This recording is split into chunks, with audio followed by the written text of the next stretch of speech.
Merci d'être là, merci d'être venu. J'espère qu'on va vous raconter une belle histoire aujourd'hui. C'est vraiment mon objectif, parce que cet immeuble que vous voyez derrière moi, il est vraiment un lieu hors norme. C'est un lieu hors norme parce que les immeubles sociaux ressemblent rarement à ça. Le 9 Guy Patin est un très bel immeuble haussmannien dans une toute petite rue, pour ceux qui ne le connaissent pas, qui est collé entre l'hôpital Lariboisière et le carrefour Barbès-Rochechouart. Et il a été construit, on verra tout à l'heure, mais disons globalement au début du XXe siècle, et ça a été un lieu d'accueil juif pendant un siècle exactement. Et ce qui, moi, a attiré ma curiosité quand j'ai commencé à lire autour de l'histoire de la rue Guy Patin, c'est qu'il y a plusieurs étapes dans l'histoire de ce lieu et que c'est totalement cloisonné. C'est-à-dire que les gens qui s'intéressent à la première étape ne savent pas grand-chose de la suite. Ceux qui ont participé à au dernier chapitre de la vie de ce lieu ne savent pas grand-chose du reste de son existence. Donc, d'où la forme de ce colloque. On va y aller très vite. Donc, première partie, nous allons parler des débuts de la rue Guy Patin. Ensuite, nous allons nous pencher sur la période de la guerre. Ensuite, les quelques années d'après-guerre, que Rachel Hertel appelle le phalanstère yiddish. Et la dernière partie, où c'est devenu un foyer étudiant. Donc, pour cette première séance, j'ai le plaisir d'accueillir à ma gauche Céline Leclève-Perrani, qui est chercheuse. Alors, je vous cite sa définition. Elle est chercheuse et elle prépare une thèse à Paris 1 sous la direction de Laure Hobson-Faure sur la philanthropie des Juifs à Paris entre 1791 et 1939. Et elle a déjà fait un travail sur la rue Guy Patin. À côté, Chloé Sivy, qui est documentaire actuellement au CASIP Cojassor, dont Gad parlait tout à l'heure, et donc l'endroit où se trouve ce qu'il reste d'archives de l'histoire de la rue Guy Patin. Elle est également étudiante à l'EHESS et elle a fait un mémoire sur un réseau d'une quarantaine d'œuvres de bienfaisance parisiennes à la Belle Époque, dont le toit familial. Enfin, tout au bout de cette estrade, Maria Boulker, qui va nous accompagner pendant tout ce colloque. Maria Boulker, elle est diplômée de Sciences Po Paris et de l'École des hautes études en sciences sociales. Elle est aussi urbaniste. Elle travaille aujourd'hui à la Caisse des dépôts et consignations. Et j'ajouterais, là c'est moi qui le dis, c'est pas elle, c'est le Sherlock Holmes des archives. C'est-à-dire que Marie, elle a l'art de trouver des documents que vous n'avez pas remarqués ou de trouver dans un document la phrase significative. Et grâce à elle, vous allez voir l'histoire de cet immeuble. On va pouvoir vraiment la retracer. Alors, aujourd'hui, ce qu'on va faire, c'est qu'on va vous dire ce qu'on sait et ce qu'on ne sait pas. Parce qu'il y a plein de choses qu'on ne sait pas. Il y a des trous dans les archives, il y a des trous dans l'histoire. Donc, mais ce que je voulais, c'est qu'on fasse un espèce d'état des lieux. Donc, et qu'on réunisse les travaux qui ont été faits sur chacune des étapes. Donc, nous allons commencer par la première étape. Et Céline, je vous ai demandé de nous présenter la personne qui fait que ce lieu existe, qui est la baronne Adélaïde de Rothschild. Alors oui, c'est Adélaïde de Rothschild qui va être à l'origine de l'achat du lieu et de la construction du bâtiment que vous avez donc. Adélaïde. Qu'est-ce que vous pouvez nous en dire? Alors Adélaïde, c'est une Rothschild, donc un pur produit des Rothschild, si je puis dire. Elle est née à Francfort. Sa mère était une Rothschild, son père est un Rothschild et elle épouse un Rothschild, Edmond Rothschild. Donc elle vient de Francfort, à l'origine, hein, vous savez que les Rothschild sont de Francfort, la branche allemande, et elle épouse Edmond Rothschild, un petit cousin qui lui vit en France. Donc elle est née en 1853, donc c'est plutôt une femme du 19e siècle. D'ailleurs ça se voit un peu là, mais un peu, oui. quand même, sur son costume, enfin sur ses, voilà. C'est une grande bourgeoise, bien sûr. Elle fréquente les meilleurs mondes et donc elle arrive en France au lendemain, après son mariage, au lendemain de la guerre franco-prussienne en 1877. À l'époque où les Allemands ne sont pas très bien vus, elle va changer son nom. Elle s'appelait Adélaïde et elle se fera donc appeler à partir de maintenant Adélaïde. Donc une Rothschild qui va dans ce cadre pratiquer la philanthropie comme l'ensemble de la famille Rothschild. Il y a beaucoup de Rothschild qui sont de grands philanthropes, aussi bien chez les femmes que chez les hommes. Donc elle s'inscrit dans cette tradition. Mais un peu plus que d'autres, non? Oui, il y a certaines... oui, voilà. Alors, elle est extrêmement, c'est vrai, prolifique et peut-être, ou en tout cas très dynamique, très généreuse. Et peut-être ça s'explique, Esther, par le fait qu'elle est donc mariée à un grand philanthrope aussi, Edmond, donc je le disais, la branche française. Edmond va être un notable de la communauté. Il est le président du comité de bienfaisance israélite de Paris, qui est l'ancêtre du CASIP. Et il est président du consistoire également, et il va être un grand philanthrope et un grand donateur mécène en Israël, enfin voilà, en Palestine. Il est connu, etc. Vous savez qu'il est son visage est sur les billets, ou était au moins sur les billets de banque israéliens, donc il est enterré en Israël, et donc il est effectivement connu pour sa philanthropie en Israël, mais pas seulement. C'est un grand mécène du Louvre, par exemple.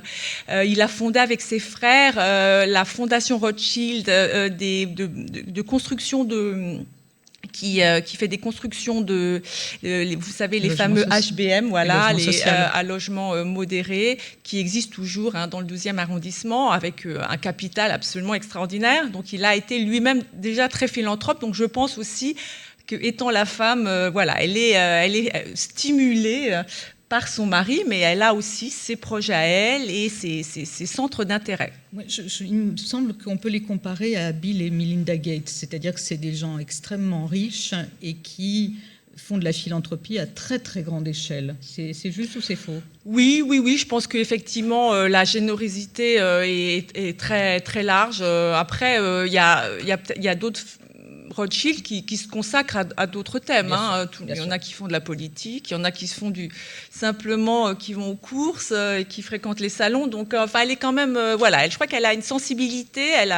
Mais on connaît très peu de choses sur elle. Elle n'a pas laissé de texte, par exemple. Je suis désolée, je vous interromps, mais quel est le rapport entre elle et la rue Guy Patin? Alors, son rapport, c'est qu'elle va donc... vous savez que la rue, peut-être vous le savez, la rue Guy Patin est d'abord un centre de placement des jeunes filles. Attendez, vous allez trop vite. Elle fait construire l'immeuble. Oui, elle fait construire l'immeuble, mais au commencement, avant cet immeuble, il y a une autre fondation qui s'appelle le Home Israélite, qui a eu plusieurs adresses, et elle va s'occuper de prendre le Home Israélite et de lui donner un toit, voilà, un toit, on va dire prestigieux, enfin en tout cas avec de la place, pas loin d'ici, avec un beau bâtiment, et voilà, elle donne le terrain, elle donne le bâtiment, et je pense aussi qu'elle donne de l'argent aussi pour le faire fonctionner. Donc voilà, son rapport, c'est un rapport de fondatrice, et d'ailleurs elle est présidente aussi du toit familial. Chloé, vous avez fait un mémoire sur l'ensemble des foyers dans Paris, des foyers israélites dans Paris. Qu'est-ce qu'il y a de particulier avec le toit familial?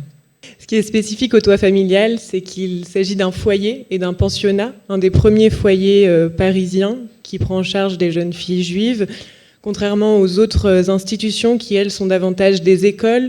Alors d'abord des écoles commerciales, puis des écoles à la formation de sténodactylographie, etc. En cela, le toit familial est particulier puisqu'il accueille les pensionnaires le soir, mais il ne les forme pas le reste du temps. En plus de ça, on pourrait dire qu'au moment de sa création, il prend le relais des prisons, des hospices très engorgés dans le Paris de la fin du 19e. Et en ce sens, on pourrait peut-être rapprocher son action de la prise en charge, disons, de la prostitution parfois, ou de jeunes filles qui sont dans des situations de grande précarité. Et je pense qu'en cela, c'est un foyer qui est vraiment particulier. On a des photos des pensionnaires, enfin, on pense que c'est au moment de l'inauguration du toit familial pour que vous voyez si... voilà, ça donc c'est la bibliothèque où elles sont censées... C'est une... Céline, c'est vous qui nous avez trouvé cette photo, donc dites-nous ce que c'est. Alors ça, c'est effectivement la bibliothèque. C'est très important que les jeunes filles soient accueillies. Il y a aussi en fait une dimension. Il y a de l'ouvrage, il y a un ouvroir. Voilà, il va faire de la broderie, etc. Et puis, mais surtout l'idée de moraliser et éduquer les jeunes filles. Et donc, il y a des bons livres. Dans cette bibliothèque, il y a probablement aussi des conférences, des causeries. Donc elles sont éduquées aussi, parce que parfois elles viennent de milieux déplorables, trouve-t-on dans les articles. Donc voilà, la bibliothèque, c'est incontournable. Qu'est-ce qu'on sait d'elles? Les jeunes filles? Oui, les pensionnaires. Alors, jeunes filles, jeunes femmes. On ne sait pas grand-chose. Vous savez, vous imaginez bien que on n'a pas trouvé de liste. Ce sont en général. Alors, j'ai trouvé plusieurs publics et c'est pas très facile de savoir quand et comment, mais il y a des jeunes filles qui sont pensionnaires. Certaines payent, certaines ne payent pas. Il va y avoir pas mal de Françaises et puis aussi on trouve des immigrés. Et puis, il va y avoir aussi, ils vont accueillir des mères dans les années 30, il va y avoir peut-être des enfants. Tout le monde est juif? Ça, c'est pas facile non plus. Je trouve des sources comme quoi ils accueilleraient des femmes non juives également. Mais majoritairement juives. Mais plutôt majoritairement juives, oui, tout à fait. Et alors, à l'origine, c'est quand même destiné à aider les membres de la communauté. On a une autre diapo. De la même époque. Voilà, ça c'est le réfectoire.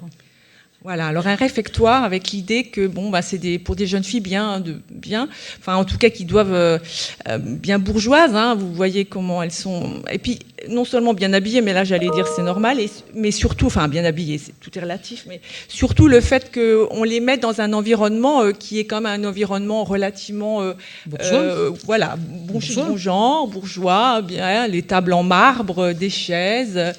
Vous avez c'est le réfectoire hein, avec certainement une grande fenêtre qui illumine et l'époque où il faut bien respirer, que l'air circule pour qu'aussi, donc voilà, un enjeu hygiénique aussi d'accueillir les jeunes filles dans les meilleures conditions. Je vous interromps une seconde. On a le règlement intérieur de ce lieu. C'est très propre, c'est très beau, mais enfin, vous allez voir, il y a quand même des contraintes. Merci. Règlement intérieur.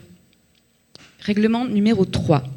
Les pensionnaires feront leur lit et leur chambre, nettoieront leur lavabo où l'eau ne doit jamais séjourner et tiendront leur chambre parfaitement en ordre. Règlement numéro 4. Les lits et les chambres devront être en ordre à 8 heures les jours de semaine et à 10 heures le dimanche. Règlement numéro 5.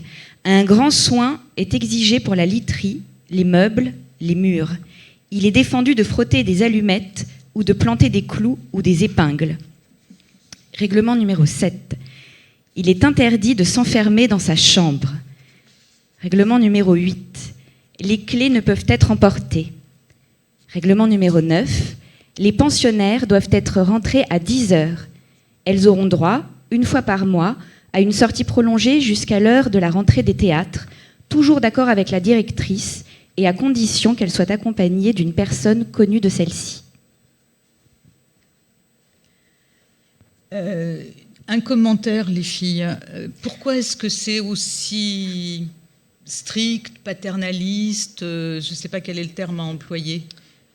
Je dirais, puisque dans un premier temps, dans les premiers rapports d'exercice de l'association, on accueille des jeunes filles qui ont entre 18 et 25 ans, qui sont dites isolées, potentiellement des provinciales, des étrangères, qui n'ont pas d'emploi, qui n'ont pas de famille. Et on veut je reprends les termes écrits dans les rapports, les redresser, les moraliser. Et je pense que tout ça entre dans cette dynamique, et notamment dynamique hygiéniste. On parlait du réfectoire, mais on a aussi les salles de bain où il est imposé de se laver les mains chaque jour, etc. On vérifie aussi avant l'entrée des jeunes filles au toit familial qu'elles soient en bonne santé, qu'elles soient aussi de bonne réputation. Donc je pense que c'est en partie pour ces raisons. Alors l'autre côté de la médaille, c'est que ce lieu est hyper moderne pour l'époque. Il l'est dans les années 20, dans les années 30, mais il l'est peut-être moins à l'ouverture du toit. Ah bon ? Ça, peut-être que là, je peux préciser certains éléments parce que en fait, le bâtiment a été inauguré en octobre 1904. Il a été construit par un architecte qui s'appelle Louis Thalmeyer, qui est un architecte, on va dire, assez officiel. Il est mis à disposition de la préfecture de police. Il est président d'une association centrale des architectes. Il a, parmi ses faits d'armes, construit certains hôtels de ville, de communes de province, etc. Et ce bâtiment, donc on a retrouvé, en fait, les plans sont disponibles aux archives de la Cité du patrimoine.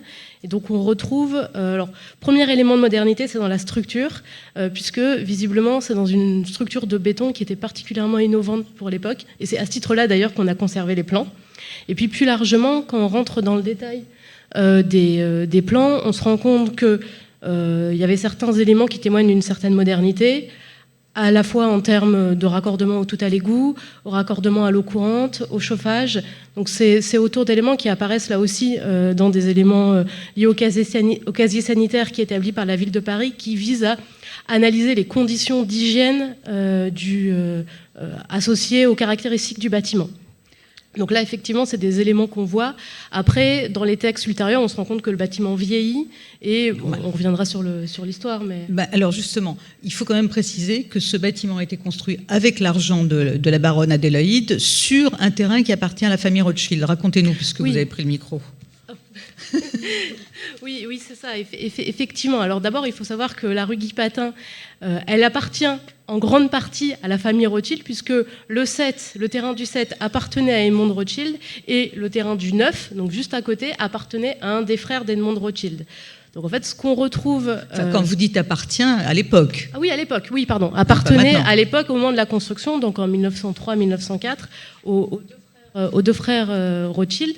Et de fait, le terrain aurait été acquis par James de Rothschild lui-même en 1845. Qui est donc le père d'Edmond. Qui est le père des deux. Oui, je suis désolée, on est tellement plongé dedans depuis des semaines qu'on oublie que tout le monde ne sait pas que... qui est la figure incontournable de la branche française, en tout cas de la famille Rothschild, qui a été par exemple à l'origine de l'hôpital Rothschild. Rue de Picpus. Voilà. Et finalement, donc on a bien une dissociation d'une certaine manière. Le terrain appartient à Edmond de Rothschild, et dans les textes, dans l'acte de donation sur lequel je reviendrai dans les différents documents administratifs, il est bien précisé que c'est Adélaïde de Rothschild qui a fait construire le bâtiment à son initiative, et donc visiblement sur ses deniers.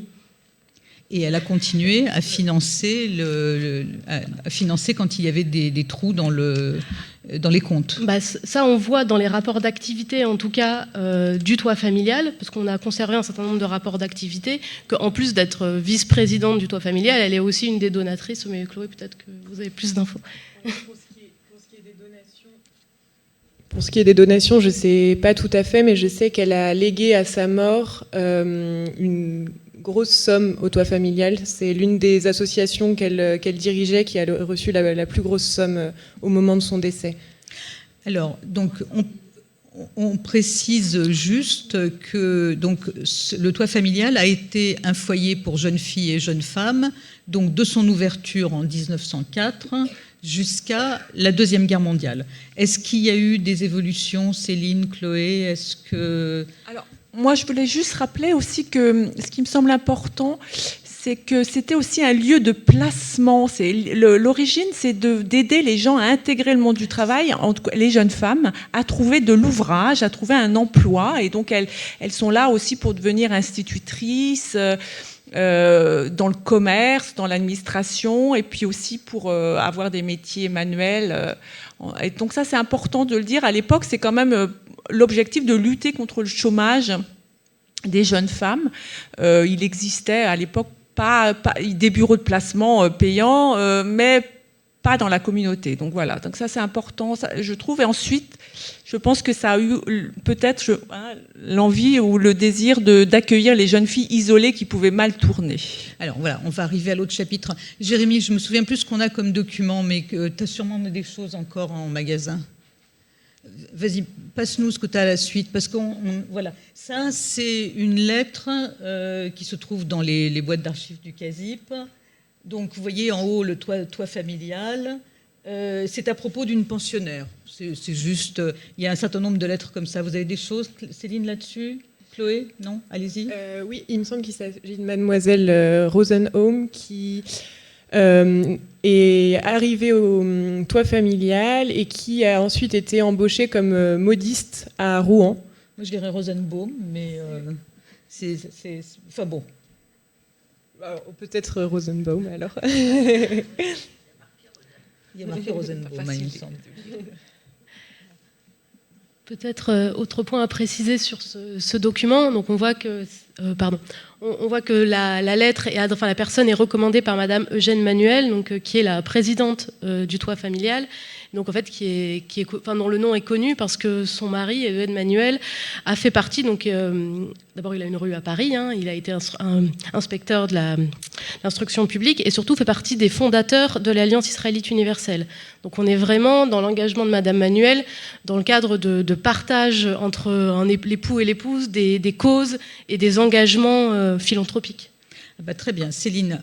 En quelques mots, qu'est-ce que c'est la philanthropie juive, donc à la fin du 19e siècle, au début du 20e siècle?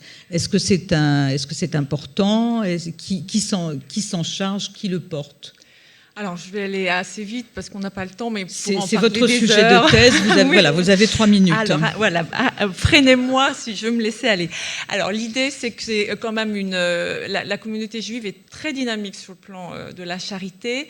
Il y a plusieurs institutions. La plus grande, c'est le comité de bienfaisance israélite de Paris, qu'on appelle CBIP, qui est en fait l'ancêtre de l'actuel CASIP, une structure née en 1809, donc juste après l'émancipation. Et cette institution va gérer, jusqu'à maintenant, la charité en faisant bois de tout feu.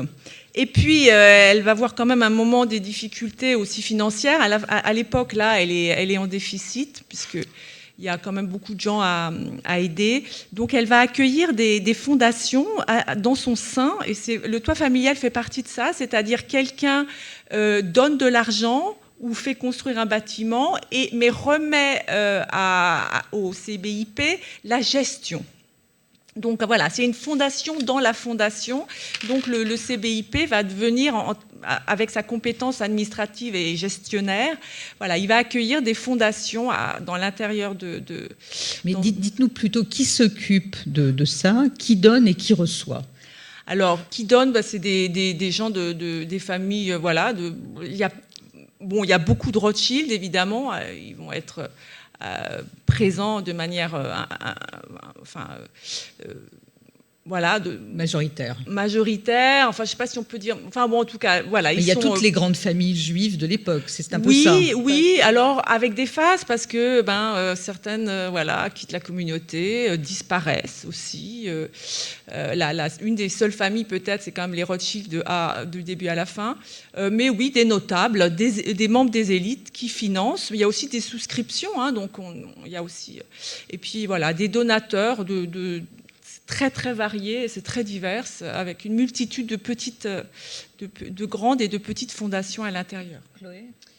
On parle souvent des grands philanthropes comme les Rothschild par exemple, mais quand on regarde les listes du comité de bienfaisance, il s'avère qu'on a des centaines et des centaines de petits donateurs, mais aussi, là on parle du toit familial, de grandes philanthropes féminines, mais aussi de petites philanthropes qui s'occupent de rendre visite aux jeunes filles, ce genre de choses. Donc, il y a effectivement ces grandes figures, mais il ne faut pas oublier toute la communauté juive qui porte en fait ces activités. Et alors, qui sont les bénéficiaires? Est-ce qu'on a un profil? Est-ce qu'on a une idée? Est-ce que c'est...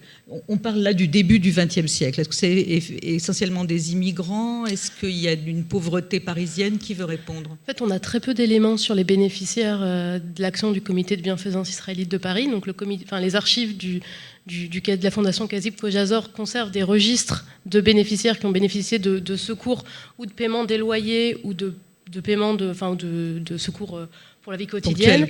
Et finalement, on a peu d'éléments, on sait juste où ils habitaient. Donc en fait, ce qui est assez intéressant, c'est qu'on voit que autour de 1880, on a essentiellement des bénéficiaires des secours qui habitent le 4e arrondissement, le Pletzel, et qui est vraiment le point d'accueil d'une forme de pauvreté juive, à la fois parisienne de souche, beaucoup aussi de personnes venues d'Alsace-Lorraine, on va dire après la défaite, et également à partir de 1890 et des pogroms en Europe de l'Est, des personnes d'origine roumaine, d'origine russe, qui se rendent au fourneau du comité de bienfaisance israélite de Paris. Et à partir, plutôt à l'approche de la Première Guerre mondiale, on a finalement des bénéficiaires répartis beaucoup plus dispatchés dans Paris, avec d'autres foyers, notamment dans le 18e arrondissement. Et en fait,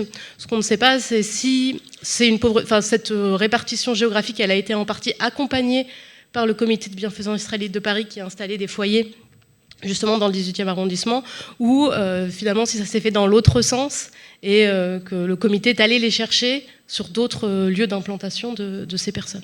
Je voulais aussi dire qu'il existe une charité qui n'est pas sous l'égide du CBIP, en particulier au sein des immigrés, dans le 18e par exemple, dans le monde yiddishophone, et puis aussi les séfarades, Turquie et Grèce. Là, ils déjà sont au début du XXe siècle.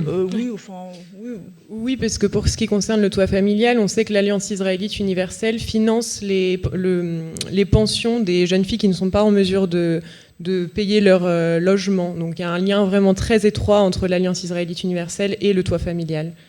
Alors, je voudrais qu'on aborde un chapitre qui est le contexte de la création de ce bâtiment. On ne sait pas, évidemment, puisqu'on n'a aucun texte de la baronne de Rothschild, on ne sait pas pourquoi elle a décidé d'ouvrir un foyer pour jeunes femmes. Par contre, ce qu'on sait, c'est qu'à l'époque, dans la communauté juive, en Europe de l'Est, mais aussi en Angleterre, en Allemagne, beaucoup.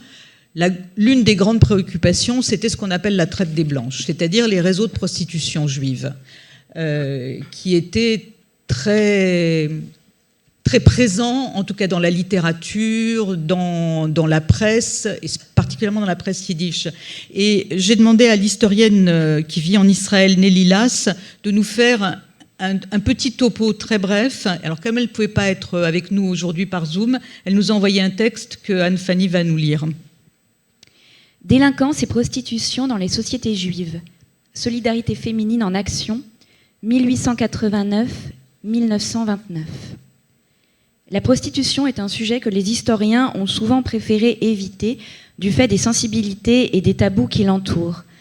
Le malaise sera bien plus grand lorsqu'il s'agira d'étudier les phénomènes de délinquance et de prostitution dans les sociétés juives au début du XXe siècle. La question morale qu'une telle question soulève est liée au fait que ces sociétés ont en grande partie disparu dans la tourmente. Certaines ont été dissoutes dans les vagues d'immigration, d'autres ont été exterminées dans l'horreur nazie. Si les témoignages sur la délinquance et la prostitution parmi les Juifs ne figurent que très peu dans les livres d'histoire, on en trouve largement des descriptions et des anecdotes les concernant dans la littérature. La littérature yiddish, la plus prolifique en la matière, fait revivre ces sociétés disparues. Elle nous trace d'une part des portraits d'hommes justes et intègres, et d'autre part des personnages malhonnêtes. Les prostituées aussi n'en sont pas absentes, mais on en parle souvent en termes détournés, par allusion. La littérature française du XIXe siècle, prolifique sur ce thème, a souvent mis en scène des courtisanes juives, telles qu'Esther la Juive dans Splendeur et misère des courtisanes de Balzac, ou de la belle prostituée de la nouvelle de Guy de Maupassant, Mademoiselle Fifi.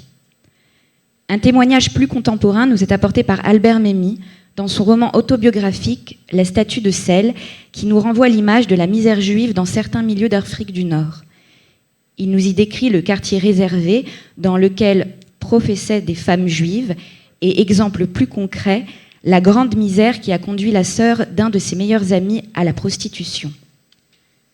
Autre témoignage en temps réel, celui du reporter français Albert Londres, qui avait enquêté dans les années 20 sur le réseau de la traite des femmes et notamment sur la misère juive d'Europe de l'Est.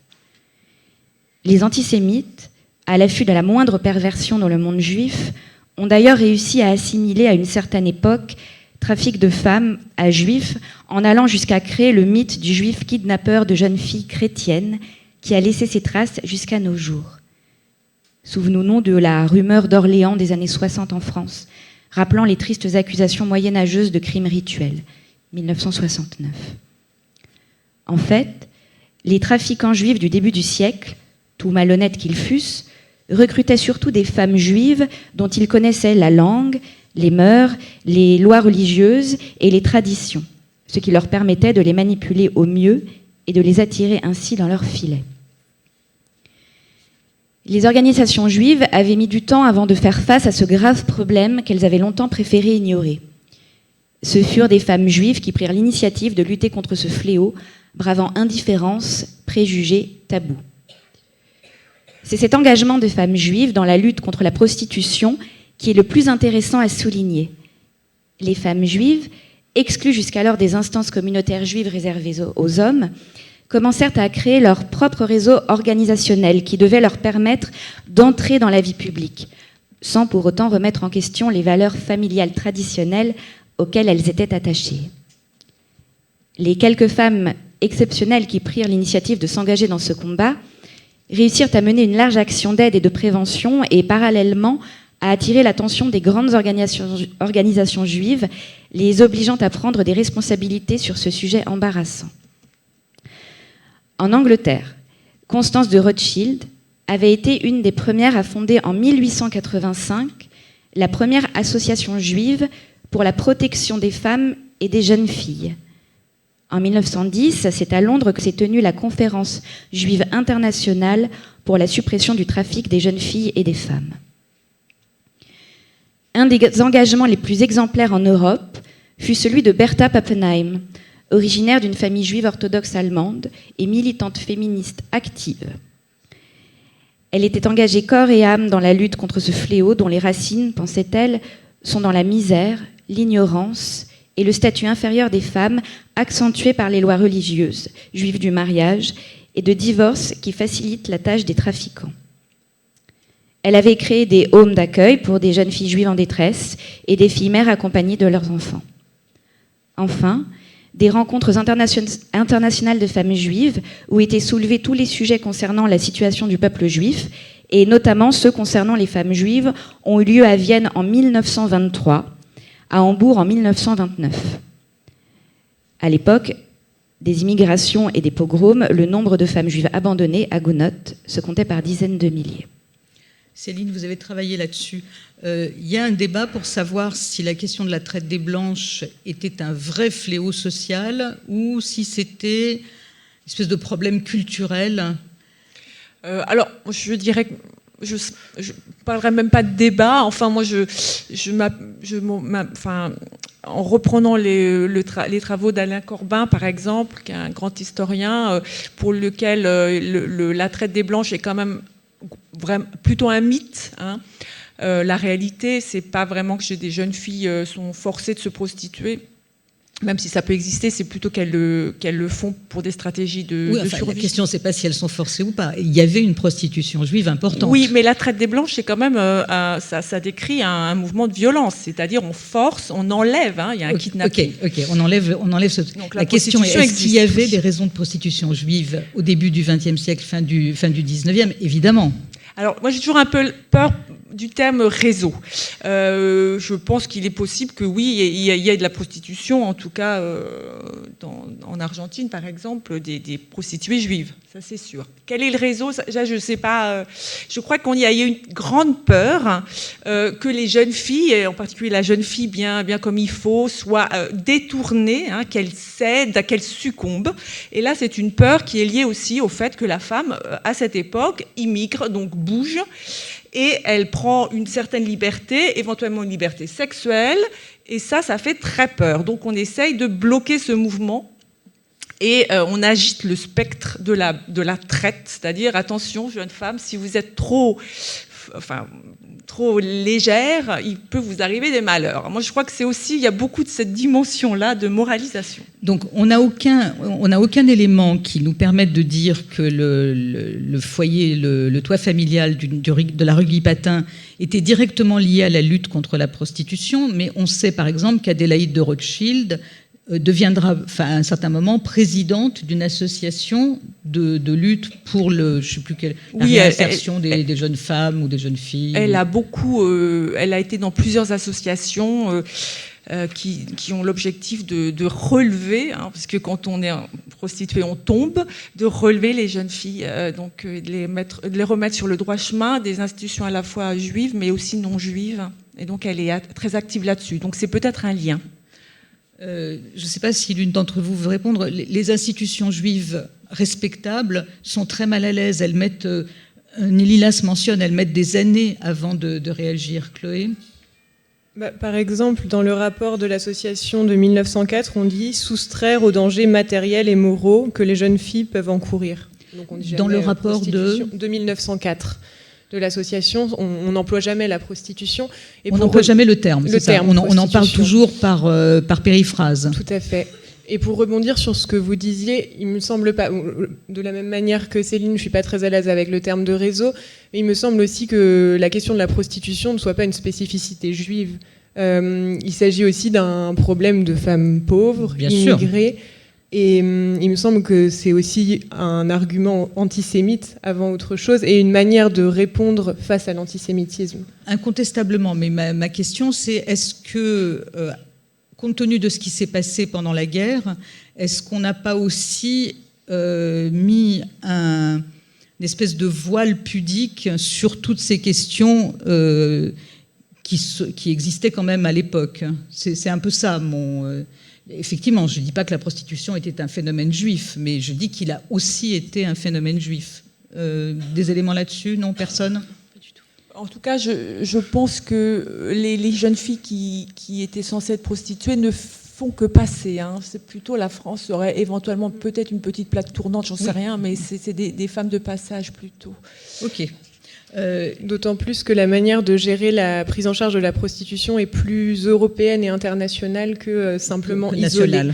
Voilà, on récupère les jeunes filles dans les gares, pas dans les aéroports, dans les gares, voilà, dans les lieux de passage. Dans les ports. Alors, il y a un point sur lequel je voulais qu'on revienne rapidement avant de conclure. Les archives du toit familial, comment est-ce qu'on les a récupérées ? Chloé, vous avez un élément à nous donner là-dessus. Alors, pour ce qui est des archives, disons, relatives à la correspondance, on les a retrouvées à l'Alliance israélite universelle, puisque la correspondance était particulièrement présente entre l'Alliance et le toit familial. Pour ce qui est du reste des archives, disons plutôt administratives, la plupart ont été perdues pendant la guerre. On a quelques rapports qui sont toujours là. Ils ont été récupérés par le Kazib Kojazor au moment du rachat, ou en tout cas au moment où le toit familial a été récupéré. Mais on a un gros trou historiographique à ce niveau-là. Bon, il y a aussi, quelqu'un raconte qu'une des archivistes de l'Alliance a retrouvé des piles de documents sur le trottoir de l'immeuble après la vente. Oui, c'est ça, ils ont été récupérés à ce moment-là et c'est pour ça que maintenant ils sont au Kazib Kojazor. Donc on peut imaginer que dans le déménagement, certains cartons d'archives aient été jetés. C'est ce qui se passe souvent, donc malheureusement. Ce qui explique que le travail de reconstitution de ce qui s'est passé au toit familial est quand même assez compliqué. On conclut. Marie, vous avez des choses à rajouter ? Je vais peut-être simplement peut-être ce que je trouve vraiment intéressant, c'est que l'histoire du toit familial, comme œuvre, elle est vraiment indissociablement liée à l'histoire du bâtiment du 9 rue Guy-Patin. Et c'est peut-être là-dessus que je voudrais terminer. C'est-à-dire que initialement, ce qui est créé en 1899, c'est un home israélite, que très vite, ils sont installés dans un immeuble du 9e arrondissement qui se révèle peu adapté. Et donc, Madame de Rothschild fait construire un immeuble qui est mis à disposition, donc bâtiment construit en 1903, mis à disposition dès la fin 1904. Et très vite, en 1906, elle passe un acte chez un notaire en disant voilà, moi je veux faire donation de ce bâtiment au toit familial, mais pour cela, il faut que les conditions administratives soient réunies. Et pour cela, il faut que le toit familial, il faut que ce home israélite soit reconnu d'utilité publique. Donc la première étape liée à la reconnaissance d'utilité publique, ça a été le changement de nom. Parce que, alors là, on le voit dans un discours, justement, dans un des comptes rendus d'une assemblée générale en 1904, on a une citation qui dit « Pour être reconnu d'utilité publique, il faudra que notre œuvre subisse quelques modifications dans sa forme et on demande la suppression du vocable étranger home et de l'étiquette confessionnelle. » Donc d'où le changement de nom, le toit familial. Et donc là-dessus, on a effectivement des traces de l'ensemble des démarches qui ont été menées auprès du ministère de l'Intérieur pour reconnaître l'association d'utilité publique. Et on retrouve, puisqu'on a le nom du notaire qui était le notaire attitré de la famille Rothschild, en fait, donc on peut retrouver l'ensemble des actes qui ont été passés relatifs à cette donation. Donc la première intention, fin 1806, et ensuite la donation qui est effectuée en juin 1907.